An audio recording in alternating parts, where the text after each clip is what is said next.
Hey everybody, I know this is a long overdue video. This is my video for the top 10 best films of 2015. I know a lot of people have already done their top 10 list already. The reason why, for anybody who has not been watching my videos of late, I waited this long to do a top 10 list is for a few different reasons. One, I was out of town during Christmas and I was not able to see a lot of films before the end of the year, and also a lot of the films I wanted to see didn't come out until about January, the beginning of January. Such films as Hateful Eight and Revenant, and I wanted to see those before I got a chance to do my top 10 list because I knew instantly that they probably were going to be on my top 10 list.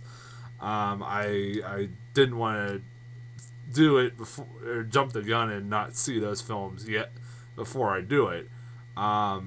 Especially since those were two films I was looking forward to. Now I will say I have not seen a lot of other films such as Spotlight, Brooklyn, Room. Danish Girl's coming out to my theater this week. I was hoping Spotlight would this weekend, and I was going to hold off my top 10 list until I saw that, but apparently it's not. I don't know when the fuck my theater will ever get it. So it's not on this list. I haven't seen it yet. I hear great things, but again, I haven't seen it. I can't judge it. So, I mean, I can't say whether I will like it or not until I have seen it. So this is my top 10 list. I will tell you right now, it's a list that has a lot of movies on here that I guarantee are not on a lot of other people's list. Mine's a little unconventional, especially this one and the worst. Well, the worst list is pretty much almost the same as a lot of people's. But my top 10 list for best films of the year is kind of different from a lot of people's. So let's start off with number 10. This is, I guarantee you, not on a lot of people's list, which I am definitely saddened by, and that is the Peanuts movie. I love this movie. I really did. The first time I saw it, and I still adore it. It was a movie like the Muppets, that Muppets movie that came out in 2011. I just walked away with a huge smile on my face and loved to death, and couldn't have been happier. It just struck the inner child in me. I grew up on Peanuts like everybody else. It was an amazing film, an amazing tribute to Charles Schultz and his animation and the comic strips and everything else. There was like small little touches that I adored, like the red creeping up into Charlie Brown's face whenever he would blush and everything else. There's like it was a really well done tribute and a really kind of emotional movie for even for me. Like, I know a lot of people got choked up at the end. I did too. I thought it was a really damn good, touching film, and anybody who grew up on Peanuts will love this movie. And it's also introduces the Peanuts to a whole new generation, which I love. Number 9 is The Hateful Eight. I know a lot of people probably were known. People that know me probably expect this would be higher on this list. It isn't, mainly because this isn't Tarantino's best film, like I said a couple weeks ago. But I still adored this movie. I really did. I could appreciate this movie. This movie was one giant stage play. It felt like one giant stage play, and the fact that most of this movie takes place in one location, and it revolves around these characters that are pretty despicable. At first, there seems to be some good people in this scenario, but they all kind of are despicable in their own way. And it has a lot of Tarantino-isms I love. It has the dialogue, the witty dialogue between characters that you expect from his movies. It's really well made, really well shot. One of the most beautiful westerns I've seen in years. And I would still wish I would have seen it 70 millimeter. I know some people don't like the ending, and I actually kind of can agree with it. I think that's why it's lower on my list. But it didn't bother me as much as some people did, the ending. Like the fact that this movie honestly could have, it could have, this movie could have been resolved in about 5 minutes or so once you reveal or once you find out what's really going on. But I still liked the movie. Yeah, I still really did. Number 8, Steve Jobs. This is a movie that was really goddamn good. This was a movie that was really underseen. It was really well acted, especially by Michael Fassbender, who honestly should be one of the top contenders for Best Actor. He is nominated, thank God, for Steve Jobs. And if it wasn't for one other person, I would say he would get the Oscar. He is incredible in this film. He was... his performance was like... He made Steve Jobs a prick, but a very likable one at that also. He played Steve Jobs differently than I think I've ever seen anybody do.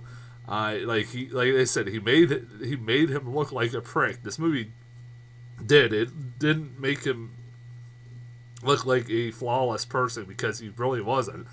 And and it was kind of an interesting take, like the 3 stages of his life that they show throughout this film. And I really highly recommend this movie if people haven't seen it yet. It was really underseen. I don't understand why this movie did not get seen by a lot of people. It really baffles me. I don't know. I highly recommend it if you haven't seen it. Number 7, Trainwreck. This was a return to form for Judd Apatow in that he, I didn't like This Is 40 that much, but this was awesome. And also this was the breakout performance for Amy Schumer, a girl who I heard a lot of good things about, but never really watched much of her stuff. And I became an instant fan of hers right away after I saw this film. She even pulled off a damn good performance. Her acting was really good in this film, and is really understated. And honestly, she got a Golden Globe nomination for Best Actress Comedy, and I thought she should have got a nomination for at the Oscars. Her acting in this movie was really good, and like when she had to pull off the dramatic scenes, she did a really good job. Yeah, and it's very goddamn funny. Her chemistry between her and Bill Hader is amazing. You have a breakout comedic performance by John Cena and also LeBron James. They both are great in this movie. I highly recommend it if you haven't seen it. Number 6, The Martian. This is another return to form for director Ridley Scott, who, let's just face it, can make a great space epic and knows how to do it very well. This was, a damn good film that I still don't understand how the hell this got nominated for Best Comedy at the Golden Globes. Like Ricky Gervais said, haha, he almost died. Like how the hell how is this comedy? I could see the musical part of it, in the fact that that had an awesome soundtrack and being a disco themed soundtrack that you had to listen to disco throughout the whole movie. I did like the soundtrack to this movie. I liked at the end of the movie that they played "I Will Survive." That was pretty funny. And Matt Damon's performance is amazing. I love the ingenuity that he comes up with, the genius ways he comes up with to try to survive. It's pretty damn incredible. And honestly, from what I can tell, probably is pretty scientifically accurate. Even though I kind of call bullshit on him being Iron Man at the end of the movie. If you've seen the movie, you know what I'm talking about. Number 5, Straight Outta Compton. Man, was this a surprise. One of the biggest surprises of 2015.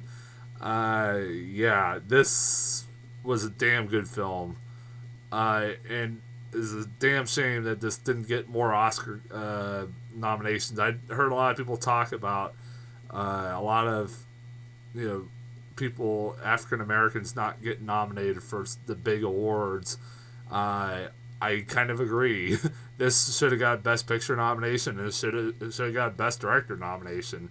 Honestly, this was a really good movie. It took a story about the formation of NWA and made it really compelling and really emotional at times. It showed and the performances by everybody in the movie was amazing. Ice Cube's son is just insane how much he looks like him. I recommend this movie. Also, I'm trying to think of who else. Eazy, the kid that played Eazy was great, especially in the last scenes, the last 20 minutes of the movie. His acting was really good. This movie was really well done. And also, it gave us the origin of Bye Felicia. That was something else. Something I never thought I'd see in 2015. Number 4, Star Wars: The Force Awakens. I have to put this on here. This movie made me so happy. It was the movie that made me so goddamn happy.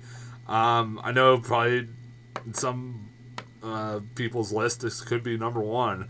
The Star Wars fan of me hasn't been happier, this happy in a long goddamn time.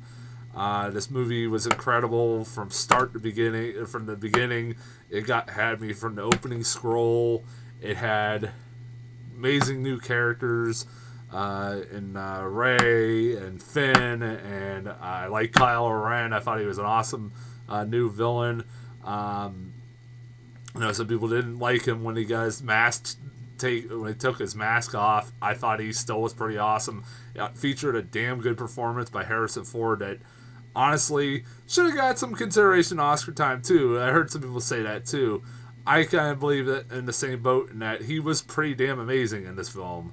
His acting was really good, especially towards the end. I'm not going to get into spoilers. I'm sure everybody knows by now what happens, but that one key scene was really well acted by him and Adam Driver too. I'm interested in where this series goes from here. I know everybody bitched about that this movie is very similar to the original film, like had almost plot for plot the same film, and I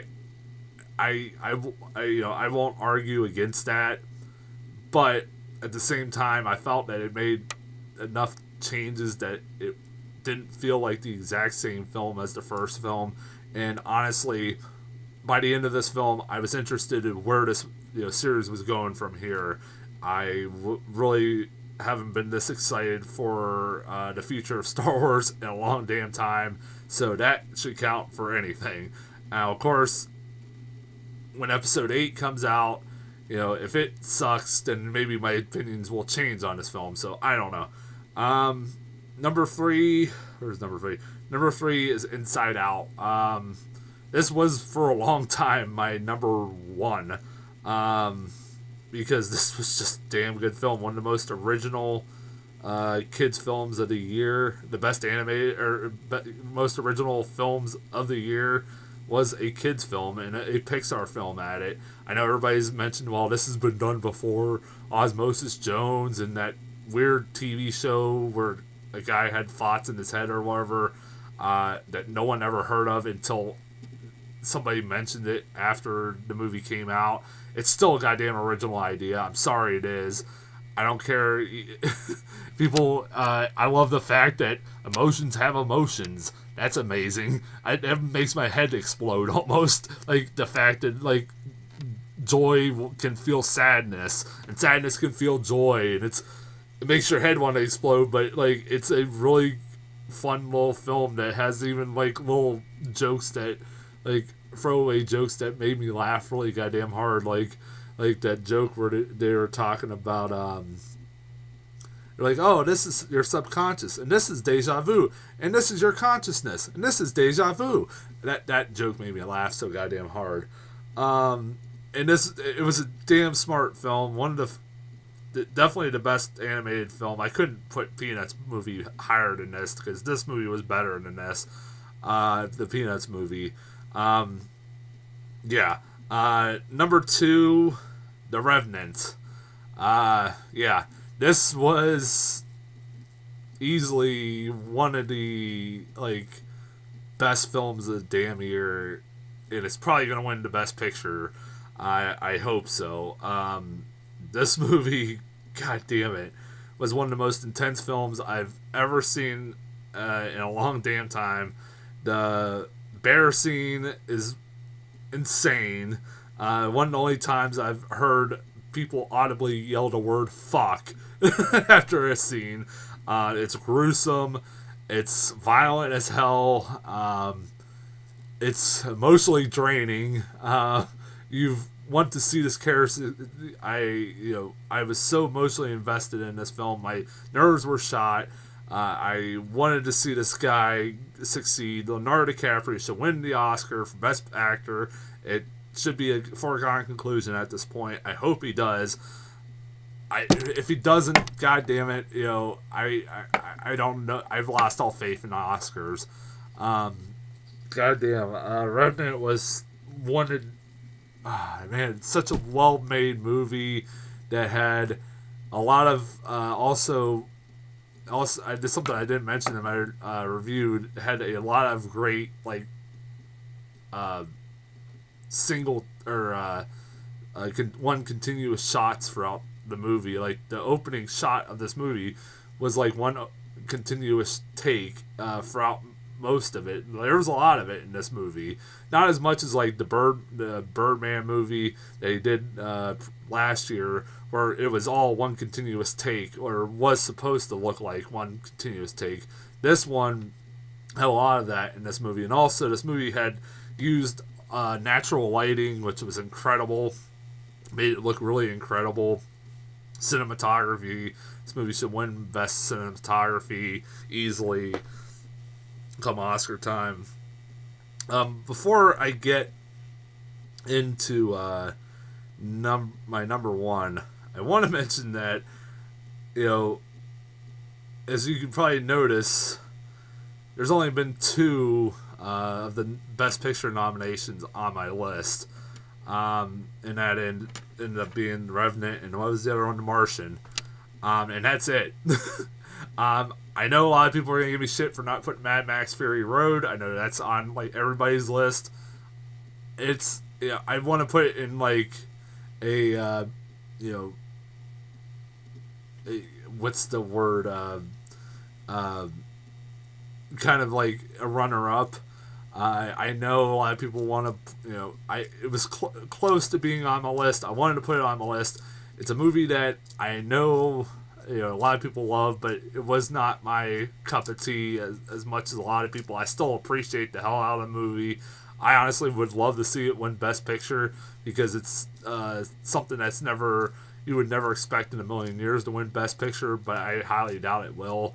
Like I said, I love Mad Max. It's not a diss against it. I know a lot of people love that movie, but was not as I didn't love it as much as a lot of people did. And my number 1 film for 2015 was, drumroll please, Creed. I know a lot of people probably are surprised by that. Anybody who knows me shouldn't be really surprised by that. And that this movie, I was a huge Rocky fan, and I'm a huge Sylvester Stallone fan. And this is a movie that, going in on paper, sounded like a terrible goddamn idea. Then I got trailers for this movie, and I was kind of more sold on it. And then I saw the movie, and I love this movie. Stallone pulls off his best performance in 10 years. Playing a role that, yes, he could probably play in his sleep, but he pulls off a really great performance, again, as Rocky Balboa. this is a new, different version of Rocky Balboa, and the fact that he's a broken down, beaten old man who's lost everything in his life that he's ever loved. It's a really heart wrenching. His scenes in this movie are really heart wrenching. That monologue where he's talking about Adrian having cancer and him not wanting to go have chemo is one of the best like acted scenes in all of 2015. Really well done. And Michael B. Jordan was great as Apollo Creed's son. The direction of this movie was really well done. The one scene I will always remember from this movie is that fight in the middle of the movie, or the boxing scene in the middle of the movie that was one single continuous take. That was incredible. That looked incredible. It was incredible. I don't know how they pulled that off. It was really well done. And also, I like that this movie didn't, it tried to be its own thing and it tried to continue, try to make its own series, which apparently they're going to do. They're going to make a Creed 2, which I hope they don't fuck up by making like Ivan Drago son fight Apollo Creed's son, which I have a bad feeling that might happen. But this, it's a damn shame that this didn't get a Best Picture nomination, that this didn't get a Best Actor nomination. Luckily, Stallone is the favorite one, Best Supporting Actor at this point. But I think it got really robbed in a lot of different departments. Like I said, Best Picture, Best Director, and Best Actor for Michael B. Jordan. This movie is really well done. It hit all the right notes for me. I love this movie. Definitely go see it. I know a lot of people are not going to agree with my list on here, but that's my list. And that's my preference. I had a really hard time making this list. I'll tell you that right now. I was on the fence on a lot of things. There was a lot of stuff I wanted to put on here. Like I said, Mad Max, Ex Machina, Kingsman. What's the other one here? The Gift. Those are a few to name that I wanted to put on this list, but I decided to put the other films on here instead. Let me know what you think of my top 10 list. What is your top 10 films of the year? Let me know in the comments below. I'll be back in a few minutes with my top 5 worst films of the year list.